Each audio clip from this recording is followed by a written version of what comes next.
This is the first test run of a 1956 Scott Atwater Bail-A-Matic 10.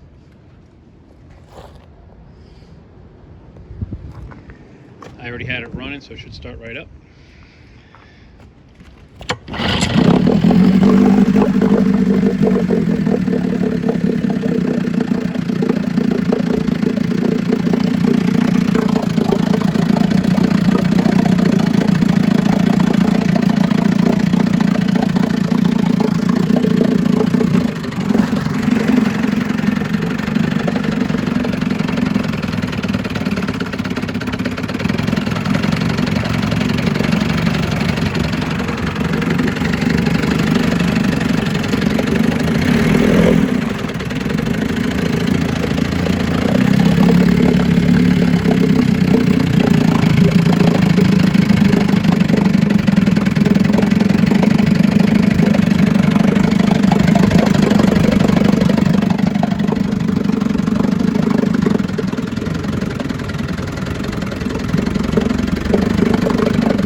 Poor old girl's choking up. I've got a lot of oil in it now to break it in.